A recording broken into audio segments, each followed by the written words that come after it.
Bonjour à tous et bienvenue dans cette vidéo où on va apprendre à comprendre les schémas électriques simples en utilisant la table de vérité, outil indispensable dans notre métier électrotechnique et automatisme.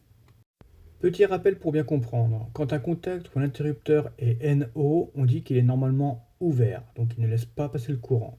Quand il est NC, c'est normalement clos ou normalement fermé, ça veut dire qu'il est fermé et qu'il laisse passer le courant.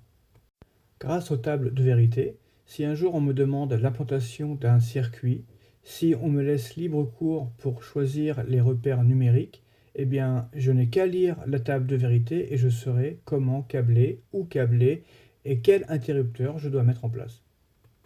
On devrait même dire que c'est le premier outil de diagnostic un peu comme un troubleshooting. Dans notre premier exemple, nous avons S1 qui est un interrupteur NO, donc normalement ouvert, et une lampe. À l'état de repos, il est ouvert, donc la lampe ne s'allume pas.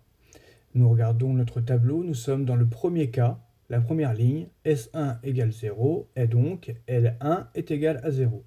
Maintenant, que se passe-t-il si nous appuyons sur l'interrupteur?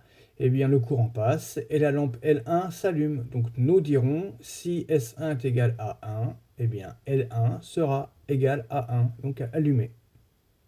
Jusque-là, rien de bien compliqué. Maintenant, que se passe-t-il si on remplace le contact NO par un contact NC? Eh bien, on verra que le tableau sera à l'inverse. Si S1 est égal à 0, L1 sera égal à 1. Et si S1 est activé donc à 1, la lampe sera à 0.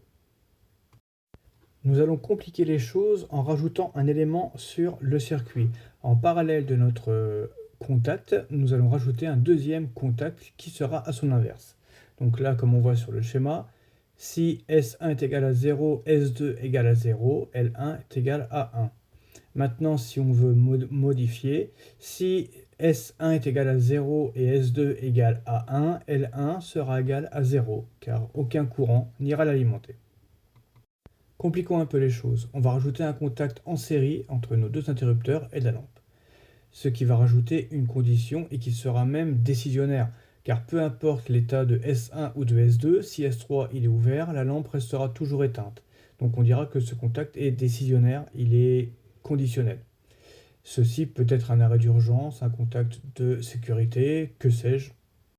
Je vous laisse observer le tableau. Donc ça c'est pour 3 interrupteurs et une condition à la fin.